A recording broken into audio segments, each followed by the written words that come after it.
I want you to picture someone in your life who seems absolutely perfectly healthy. Right, yeah, like perfectly optimized. Exactly. Maybe you're even picturing yourself, you know the exact type we're talking about here.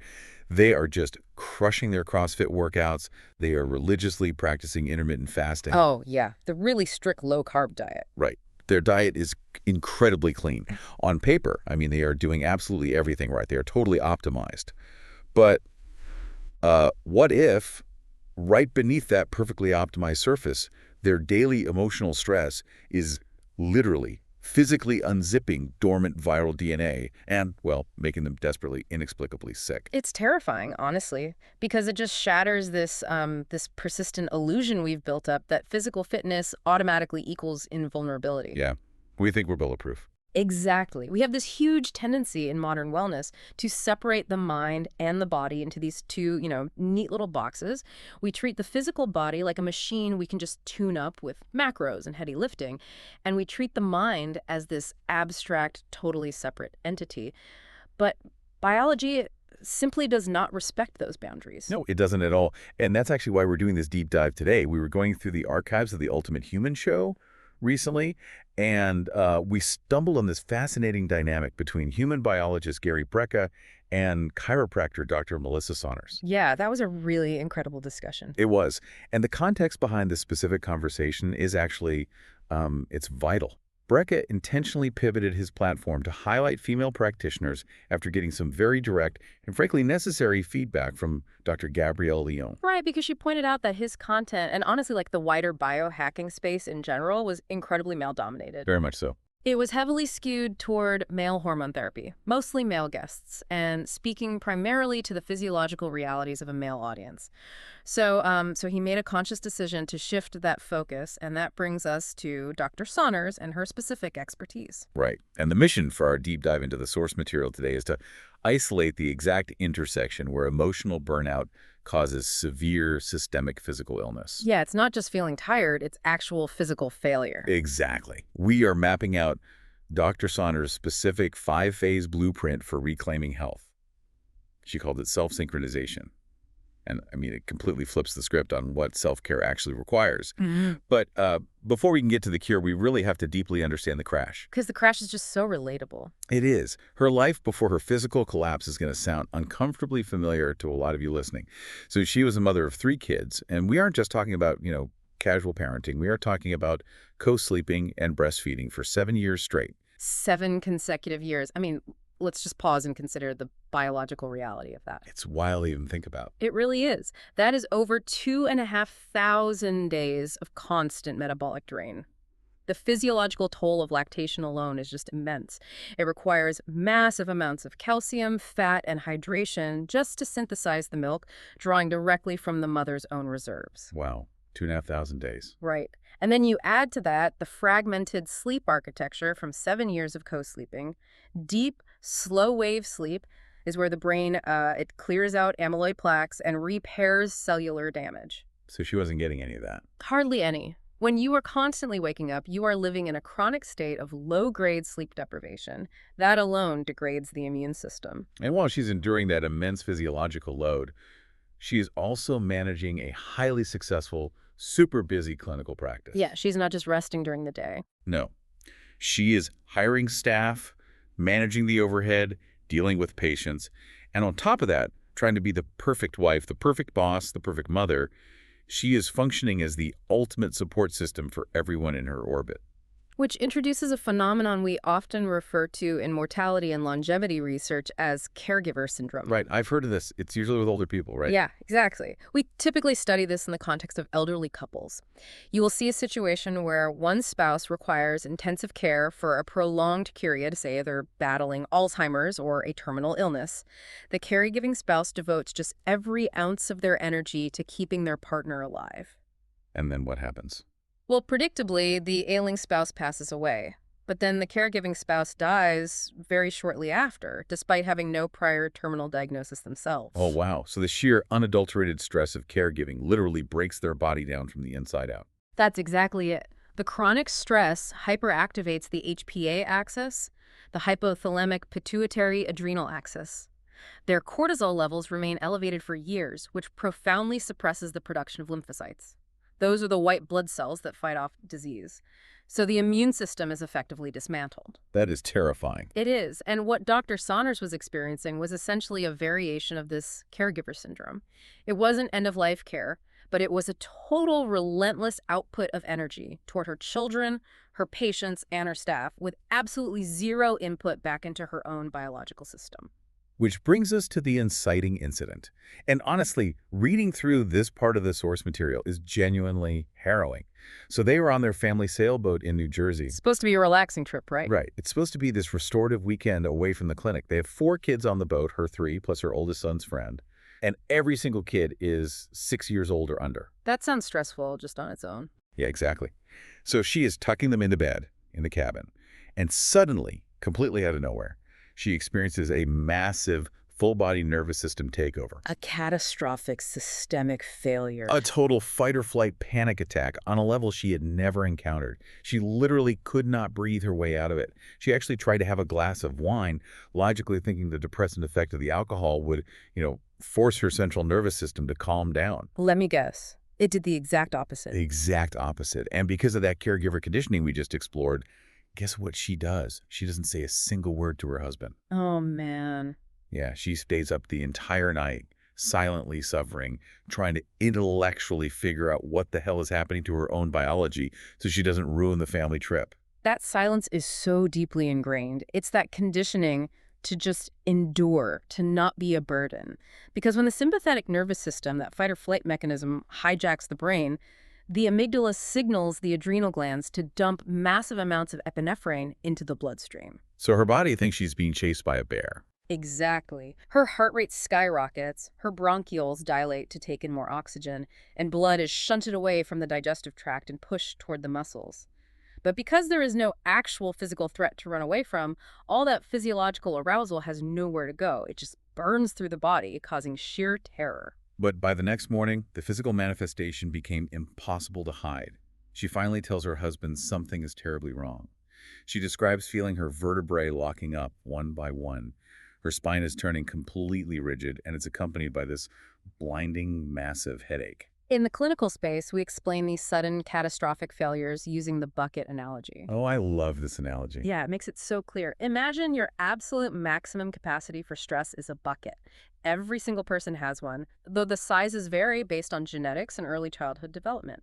Physically, Dr. Saunders was doing everything we are told to do. She was doing CrossFit, eating a pristine, low-carb diet, fasting. Right, she looked incredibly healthy. But her hidden physical and emotional stress, the 7 years of metabolic drain from breastfeeding, the fragmented sleep architecture, the immense cognitive load of running a business, all of that was liquid quietly pouring into the bucket. It's like playing a game of biological Jenga. You look at yourself in the mirror and think you're rock solid because the base looks fine. You're working out. You're eating grass-fed beef. The tower looks completely stable. Right. But it's not. No. Yeah. Because you keep pulling out these invisible emotional support blocks. You pull out deep REM sleep. You pull out personal quiet time. You pull out emotional regulation. The tower looks totally fine from a distance, but the structural integrity is just hollowed out. And then the whole thing collapses from a stiff breeze. That's a great way to put it. And the collapse isn't caused by the breeze. The breeze is just the catalyst. The collapse is caused by the missing blocks. Her bucket was at like 99.9% capacity. She looked fine. She felt mostly fine, but her biological margin for error was absolute zero. Wow. Absolute zero. Yeah. It only took one external environmental trigger on that boat to make the entire bucket violently overflow. And the aftermath of this collapse highlights something so incredibly frustrating, especially for women navigating chronic illness. Mm-hmm. The medical gaslighting. Oh, this part of the story is so infuriating. It really is. So they get back to the work week, and things are getting progressively worse. She is driving to her clinic, a beautiful integrated wellness center she personally helped build 15 years prior. It is exactly 2 miles from her home. 2 miles. Right. And while driving, she experiences a complete cognitive blank. She entirely forgets how to get there. Total transient spatial amnesia. The brain inflammation was so severe that it disrupted her hippocampus. That's the region responsible for spatial memory and navigation. She actually had to pull her car over on the side of the road and type the address into her map app to find a building she had driven to almost every single day for a decade and a half. That is terrifying. So she goes to an urgent care clinic because she knows, as a clinician herself, that something is terribly, terribly wrong. And what does the doctor tell her? I can already guess. Yeah, after looking at a woman whose spine was locking up and who was experiencing extreme cognitive dysfunction, the doctor tells her that she is just a tired mom of 3 and that she should go home and rest. Which is the absolute definition of diagnostic muddy waters, heavily compounded by gender bias in medicine. It's a classic catch-all dismissal. Because they just don't know what to do with her. Exactly. When a physician sees a complex constellation of symptoms that don't fit neatly into a 15-minute diagnostic protocol, the default is often to psychologize the physical symptoms. And this happens particularly often with female patients. But she was a practitioner. She knew the system. She refused to just accept that dismissal. She looked at the doctor and said, "I am not leaving your office unless you write in my medical chart that you are refusing to run my blood work." She demanded that they document their refusal to investigate her symptoms. That is brilliant. Demanding documentation of a refusal of care is one of the most profound pieces of self-advocacy a patient can utilize. Really? Why does that work so well? Because it immediately shifts the dynamic. It forces the practitioner to assume formal, documented liability for their dismissal. Suddenly, the risk of ignoring her heavily outweighs the inconvenience of just running the labs. And because she held that boundary, they finally drew her blood. Which brings us to the results. What actually happens when the Jenga tower falls? The blood test revealed that she had Lyme disease.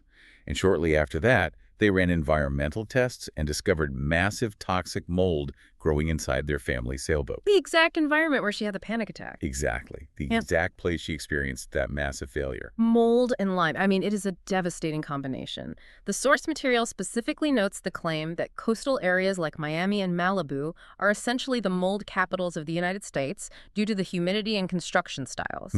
And what is crucial to understand here is how mold, mycotoxins, and heavy metals are increasingly being identified as the underlying culprits behind these massive spherical diagnoses.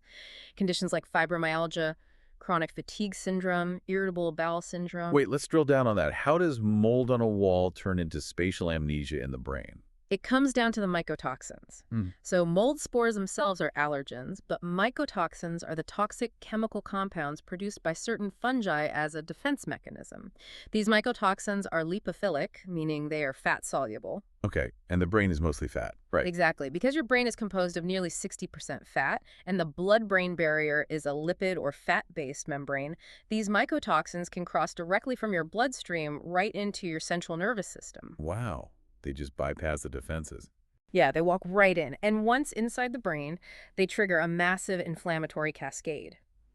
Your immune cells in the brain, called microglia, go into overdrive trying to attack the mycotoxins, but in the process, they cause massive collateral damage to your own neurons. That is the brain fog. That is the locked up spine. It is severe, acute neuroinflammation. And while her immune system is fighting this massive war against the mycotoxins from the outside, she is simultaneously dealing with the Lyme disease on the inside. A total two-front war. Right. And here is the piece of information from the sources that absolutely stopped me in my tracks. When we talk about how the body handles these internal threats, we have to look at our DNA. Do you know how much of your DNA is actually human? Oh, this part is wild. It's only 60%. Yeah. The other 40% of human DNA is actually viral. It is a staggering reality to internalize. 40% of our genetic code is comprised of ancient viral fragments. I need you to explain this to me because it sounds like science fiction. How is almost half of my biological blueprint a virus? To understand this, we really have to look at evolutionary biology and endogenous retroviruses, or ERVs. Millions of years ago, our early mammalian ancestors contracted various RNA viruses. Now, a retrovirus doesn't just replicate inside a cell and kill it. It possesses an enzyme called reverse transcriptase. Okay, what does that do? It allows the virus to transcribe its viral RNA into DNA and then literally splice itself into the host's genetic code. So it permanently hacks the host's hard drive. Precisely. And if that ancient retrovirus managed to infect a germline cell like a sperm or an egg cell, that viral code was passed down to the next generation and the next, becoming a permanent part of the human genome. That is insane. Over millions of years, these fragments accumulate. Now, most of these viral fragments are silenced. The body uses a process called DNA methylation, basically attaching little chemical padlocks called methyl groups to the DNA to keep those viral genes tightly wound up and turned off. They are dormant. Locked away until the stress bucket overflows. And that is the exact mechanism of how emotional burnout creates systemic physical illness. When your stress bucket overflows, your body remains in a chronic sympathetic state. That chronic flood of cortisol heavily suppresses your immune system. And when the immune system drops, When the immune system degrades, those epigenetic padlocks, the methyl groups holding your DNA ladder tightly closed, they start to fall off. The DNA literally unzips. And when it unzips, those dormant viruses, or even more recent viruses you contracted in your own lifetime, activate and flare up. so we are talking about illnesses you thought you defeated decades ago. Exactly. That severe case of Epstein-Barr virus, the mono you had in the 8th grade, you never eradicated it. The chicken pox you had as a kid, it's still residing deep in your nerve ganglia, waiting to emerge as shingles. Wait, really? You don't catch shingles from someone else? No, you don't catch it from someone else. You allow your internal environment to weaken to the point where the virus you already have reactivates from within. Oh my God. So Dr. Saunders was fighting a brutal two-front war.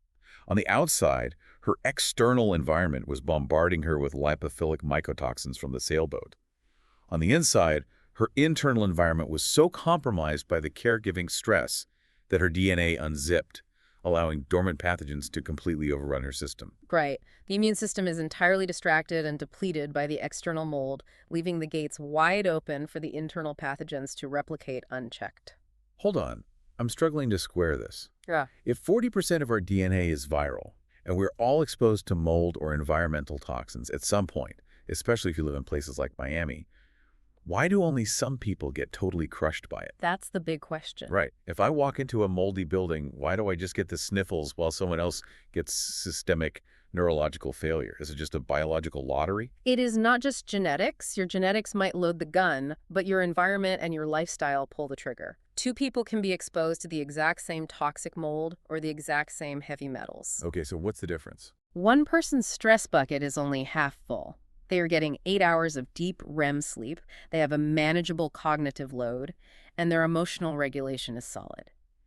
Their immune system identifies the mycotoxin, processes it through the liver, and eliminates it. And the other person? The other person, like Dr. Saunders, has a bucket that is overflowing with caregiving stress, business obligations, and sleep deprivation. Their immune system is paralyzed, they get crushed. It is the total allostatic load on the nervous system that determines the outcome. So once the enemy has breached the gates, once the Lyme and the mold have taken over and the conventional urgent care doctors are just telling you to take a nap, how do you actually fight back? Because Dr. Saunders had to deploy a serious physical biohacking arsenal to pull herself out of the fire. It is crucial to note that she had to utilize these intensive physical tools to heal her massive brain inflammation and stabilize her nervous system before she could even attempt to tackle the psychological and emotional work. Because you can't outthink active neuroinflammation. Exactly. If your house is actively burning down, you don't sit on the front lawn and journal about your feelings regarding fire. You grab a high-pressure hose. And her primary hose was hyperbaric oxygen therapy, or HBOT. She was doing about 10 hours a week in a soft chamber at her house, operating at a mild pressure of 1.3 to 1.4 atmospheres. And then, once a week, she'd go into her clinic and use a hard chamber at a higher pressure of 1.75. To understand why HBOT is such a profound intervention for neuroinflammation, we have to look at the physics of Boyle's law. Okay, lay some physics on us. Boyle's law dictates that gas under pressure becomes more soluble. It dissolves much more readily into liquids. Under normal atmospheric pressure, when you take a breath, the oxygen binds to hemoglobin molecules inside your red blood cells, which then travel through your vascular system. Makes sense. But red blood cells are relatively large, and if there's severe inflammation or damaged tissue, those red blood cells literally cannot fit into the swollen microcapillaries to deliver the oxygen. So the damaged tissue is suffocating because the transport vehicle is too big. Exactly. But in a hyperbaric chamber, because of the increased atmospheric pressure, the oxygen doesn't need to bind to the red blood cells. The oxygen gas dissolves directly into your blood plasma, your cerebrospinal fluid, and your lymph fluid. You are bypassing the red blood cells entirely and force-feeding oxygen to the exact tissues that are starving for it. Yeah, the liquid plasma can penetrate the swollen microcapillaries that the red blood cells can't reach. Oxygen is the ultimate metabolic fuel for the nervous system. When you flood the body with dissolved oxygen under pressure, it acts as a massive systemic anti-inflammatory. It easily crosses the blood-brain barrier and begins to immediately downregulate the microglial activation that was causing her spatial amnesia and physical rigidity. That is incredible. And alongside the hyperbaric oxygen, she heavily utilized cyclical fasting, specifically a full 24-hour fast once a week. Oh. But what is so compelling about her approach is that it wasn't dogmatic. It was deeply tailored to her specific blood work. Which is how biohacking should be. Right. She actually allowed herself to have a small amount of heavy cream in her coffee during the 24-hour fast. Which a strict fasting purist on the internet would immediately criticize as breaking the fast, but she was tracking her specific biomarkers. She found that adding the heavy cream, which is pure fat and contains virtually no carbohydrates or protein, did not trigger an insulin response. So she's stayed in a fasted state metabolically. Yes, it allowed her blood glucose to remain perfectly stable, while the medium-chain triglycerides in the cream simultaneously elevated her ketone production. She manipulated the variables to get the exact physiological results she needed, customization over dogma. She also incorporated some very targeted supplementation. She focused heavily on methylated vitamins, specifically a B complex, methylcobalamin, and methylfolate. This connects directly back to why some people get sick and others don't.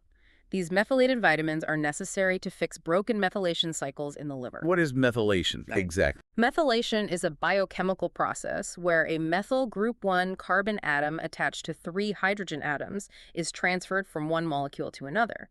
It is essential for detoxifying heavy metals and mycotoxins out of the body. If your methylation cycle is sluggish, often due to genetic mutations like the MTHFR gene mutation, combined with high stress, you literally cannot take out the cellular trash. The toxins just circulate endlessly. Correct. By supplementing with vitamins that are already methylated, her body didn't have to expend energy converting them. It could just use them immediately to bypass the genetic roadblock and start flushing the mold toxins out of her system. She also utilized methylene blue, taking 10 milligrams twice a day, and she combined it with red light therapy, which, according to the sources, acts like a supercharger for cellular energy. Methylene blue is one of the most fascinating compounds in functional medicine right now. It actually targets the mitochondria, the powerhouses of your cells. How does it work? Well, inside the mitochondria, there is a process called the electron transport chain, which is how the cell generates ATP, or cellular energy.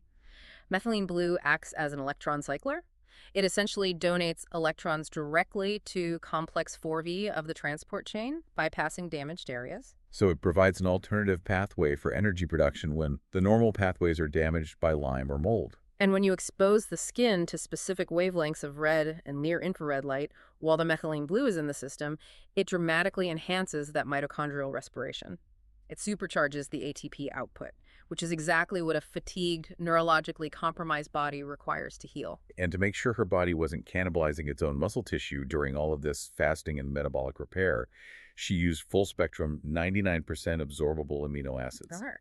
Yeah, this allowed her to provide her body with the building blocks for lean muscle without breaking her fast or adding any digestive burden to her gut, which was already working overtime. Now, hearing all of this, hyperbaric chambers, targeted methylene blue protocols, absorbable amino acids, it can sound incredibly elite. Very expensive, yeah. It sounds inaccessible to the average listener who doesn't own a wellness clinic. But the landscape is shifting. Cyclical fasting and manipulating your light exposure are entirely free. And even the high-tech interventions are becoming democratized. How so? Instead of buying a $90,000 hard chamber, leasing soft hyperbaric chambers for home use for a few $100s a month is becoming a very viable alternative for people facing severe chronic illness. Okay, I get that, but I have to stop and question the underlying premise here. We started this deep dive by establishing that the true root cause of her illness was her emotional stress overflowing the bucket. the caregiving, the business, the lack of personal boundaries. Right. If that's the true root cause, aren't all these biohacks, the oxygen chambers, the methylene blue, just incredibly expensive high-tech band-aids on a fundamentally broken lifestyle? If the underlying psychological stress is still there, won't the bucket just immediately refill the second she stops sitting in the chamber? You have hit on the exact realization that Dr. Saunders herself came to. The physical biohacks were a necessary life raft to pull her out of acute physical danger, to clear the brain fog just enough so she could think straight. Yeah. But she realized very quickly that physical biohacks are completely useless long-term if your daily lifestyle remains toxic. Because who cares if you optimize your sleep architecture and use a cold plunge every morning if you fundamentally resent your daily life? Exactly. You can filter your water, you can eat pristine grass-fed organic food, you can lie on a PEMF mat all day long, but if you are constantly trapped in a state of emotional fight or flight because of your societal obligations and lack of boundaries, your immune system will eventually collapse again. The mold wins again. The mycotoxins will win again. This realization necessitated a total sweeping paradigm shift in how she approached the concept of self-care. Which brings us to the absolute core of this deep dive. Yeah. Dr. Saunders' 5-phase blueprint. It begins with phase 1, which she calls self-sync. And it starts with a brutal, necessary reframe of what self-care actually is. A reframe we desperately need. For so long, especially for women and natural caregivers, self-care has been heavily stigmatized as selfish. And conversely, women are culturally expected to be infinitely selfless. The societal pressure to be selfless, to have literally no self, is immense and biologically dangerous. The new concept she introduces is neither selfish nor selfless. It is being self-with. Self-with. Yeah, it is the practical biological understanding that you cannot pour from an empty cup. I love the specific example they used in the sources for this. They pointed out that even Mother Teresa flew first class when traveling internationally. People are always shocked by that. Right. And why did she do that? Because she understood that you cannot serve the most vulnerable populations on Earth if you yourself arrive physically depleted, exhausted, and sick. You have to secure your own biological oxygen mask first. Self-with means taking the time to actually sit with your own thoughts and physical needs, not as an indulgent luxury, but as a fundamental, non-negotiable requirement for physiological functioning. So the actual daily practice of phase 1 self-sync is disarmingly simple, yet incredibly difficult to execute. It requires finding just 5 to 10 minutes a day to sit with yourself, completely alone. No digital devices allowed. And this is where the immense friction happens. Oh, yeah? Because when you sit in silence for the first time in perhaps years, the mind violently rebels. It really does. When you sit there, all those uncomfortable thoughts start bubbling up. The endless to-do lists, the guilt about what you haven't accomplished, the anxiety about tomorrow. The immediate, almost physical instinct is to grab your smartphone. We all do it. You want that cheap hit of dopamine to distract you from the agonizing discomfort of your own rumination. So the rule of self-sync is simple. You must replace the negative habit of reaching for the phone with a positive habit. You reach for a meaningful book. This leverages a classic behavioral psychology technique. You rarely succeed in just eliminating a deeply ingrained habit. The neural pathways are just too strong. You have to hijack the cue routine reward loop by replacing the routine with a substitute action that provides a different, healthier reward. And the sources provided some very specific book recommendations for this practice, books that actively encourage deep internal reflection. They mentioned The Untethered Soul by Michael Singer, Breaking the Habit of Being Yourself by Dr. Joe Dispenza, and Atomic Habits by James Clear. The untethered soul is particularly relevant here because it introduces the psychology of the observer. I've heard of this. How does it work? In neuroscience, when you sit in silence and your mind starts racing, you are experiencing the hyperactivity of the default mode network, or DMN. The DMN is the brain network responsible for self-referential thoughts, worrying about the past, and predicting the future. The anxiety center, basically. Pretty much. When you read something like The Untethered Soul for 5 minutes, you begin to learn how to step back from that hyperactivity. You learn that you are not the chaotic voice in your head. You are the awareness listening to that voice. You create psychological distance. Exactly. You are shifting brain activity away from the DMN and engaging the executive control networks. Creating that distance allows you to analyze your own thoughts rationally. Think about when a good friend comes to you with a major life crisis. You can usually solve it pretty easily. Right, because you are entirely outside of the situation. You aren't drowning in their physiological cocktail of cortisol and adrenaline. You can see the separation clearly and give them rational, loving advice. Metacognition, the observer technique, teaches you to create that same distance within yourself, so you can give yourself that exact same objective, compassionate advice rather than being consumed by panic. That is so powerful. Alongside the reading, phase one includes journaling. Waking up, setting a timer, and doing a complete word vomit brain dump onto the page just to gain some mental clarity.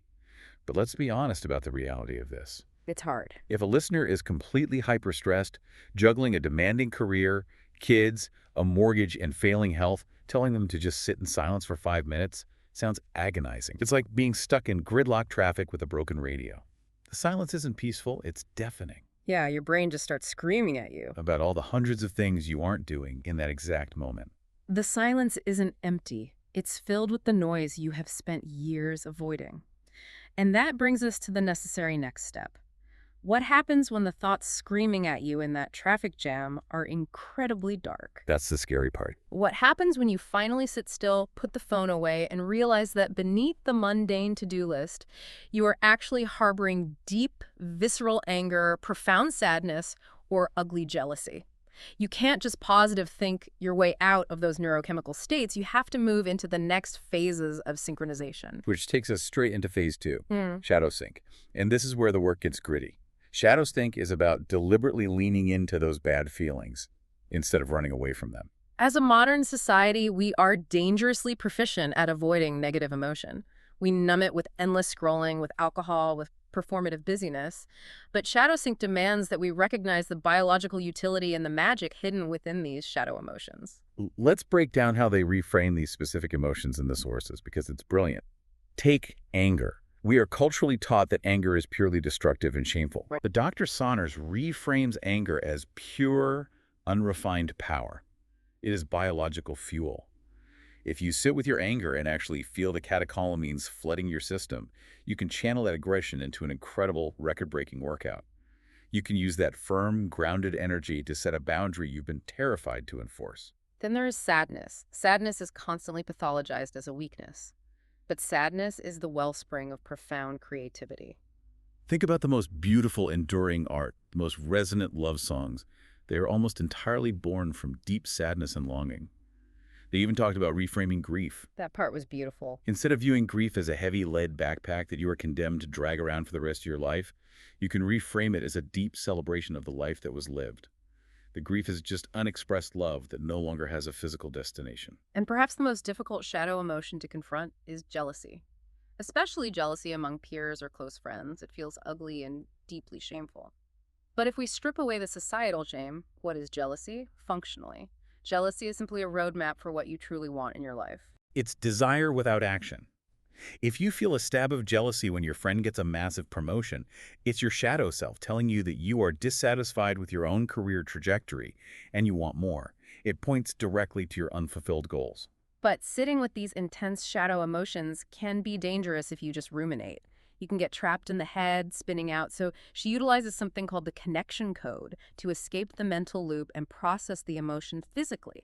The connection code offers specific tactics to move the emotional energy through the nervous system. If you are stuck in your head, you dance to get the emotion into your physical body. Motion changes emotion. Exactly. Ugh. If you feel numb or dissociated, you do intensive breath work to get the emotion into your heart. You get out into nature, you connect with a friend.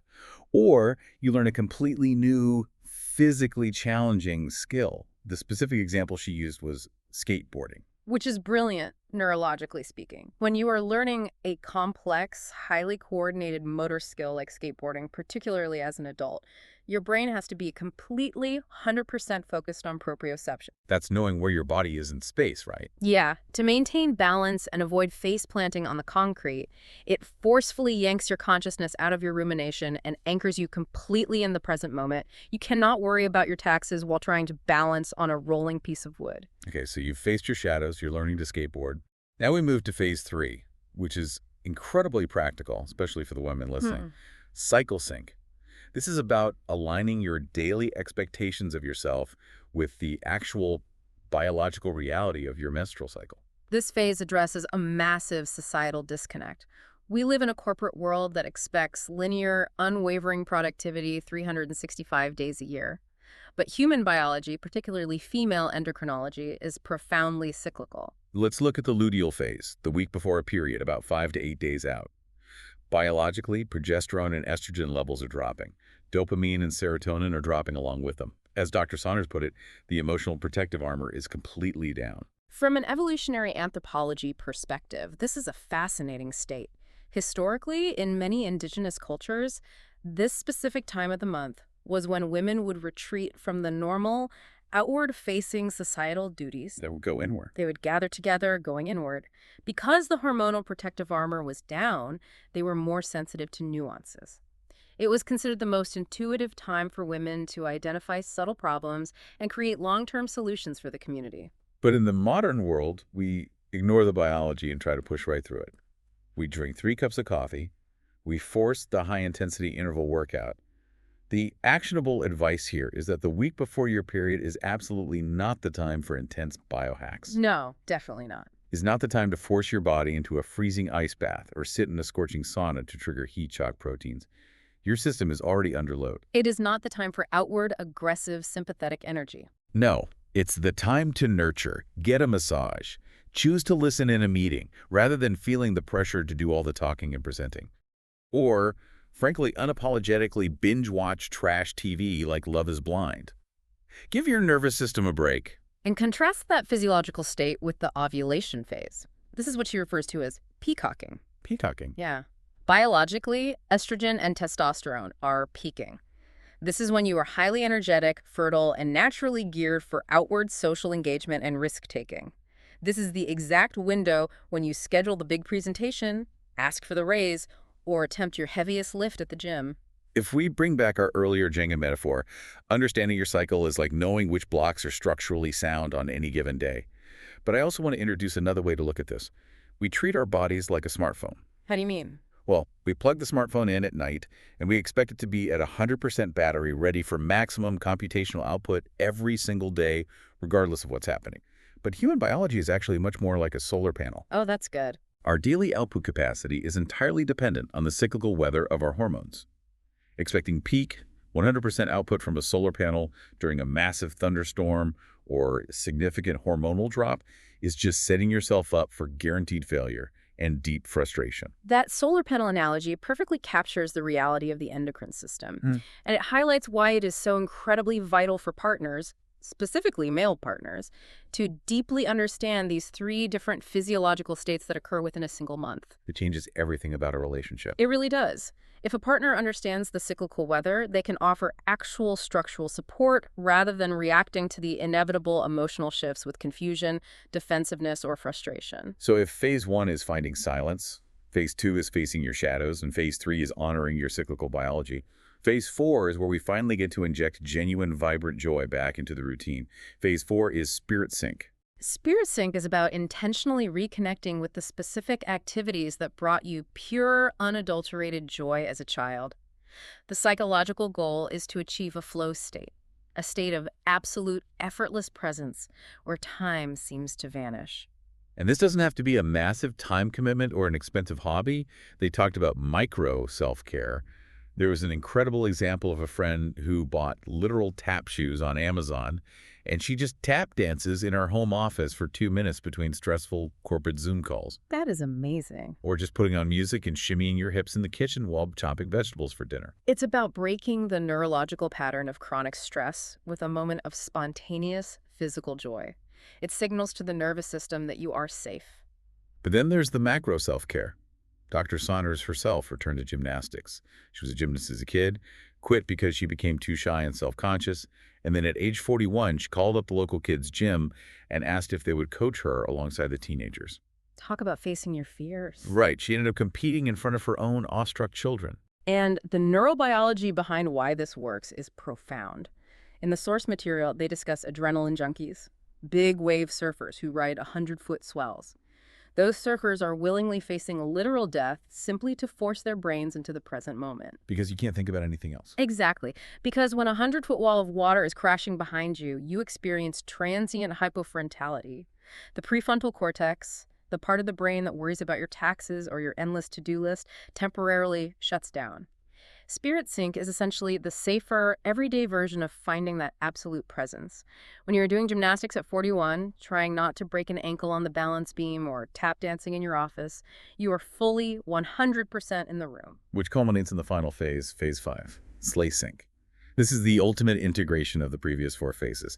It's about living the life of your actual dreams, completely devoid of the suffocating shoulds imposed by society.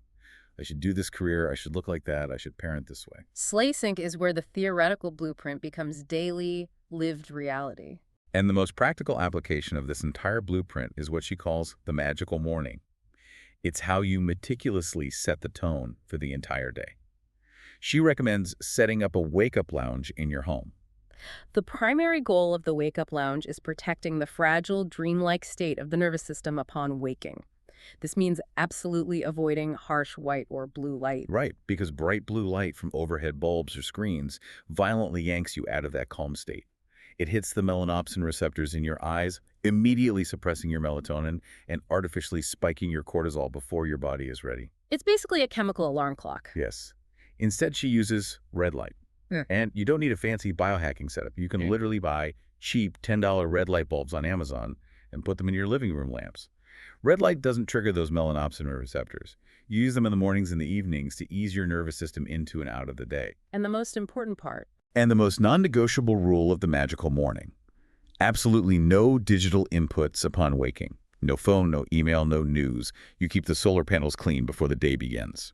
If we synthesize this entire journey, from the horrific panic attack on the sailboat to the hyperbaric chambers all the way to the magical morning, we realize something fundamental about modern health.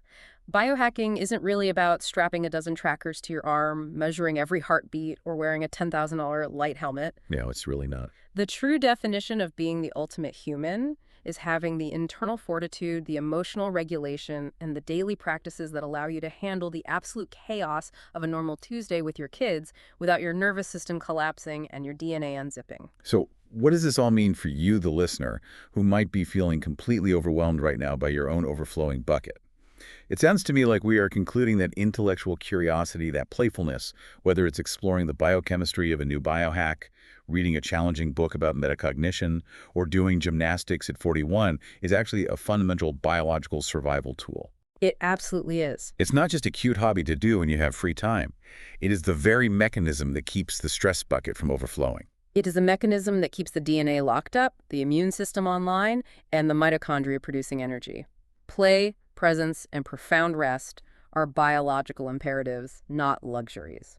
We have covered incredible ground today. We traced a deeply biological arc from a terrifying moment on a sailboat where an overflowing stress bucket unzipped ancient viral DNA to the stark realization that physical biohacks, no matter how advanced, are just temporary band-aids if the underlying lifestyle is toxic. And we walked through the comprehensive 5 phases of self-synchronization to rebuild that lifestyle and that nervous system from the ground up. The ultimate takeaway from the source material is that true health is undeniably an inside-out job. You can meticulously filter your water, you can eat pristine organic food, you can utilize the most advanced hyperbaric chambers in the world, but if you leave the emotional, spiritual, and cyclical third of your bucket entirely unaddressed, you are leaving the door wide open for physical illness to take root and destroy the foundation you've worked so incredibly hard to build.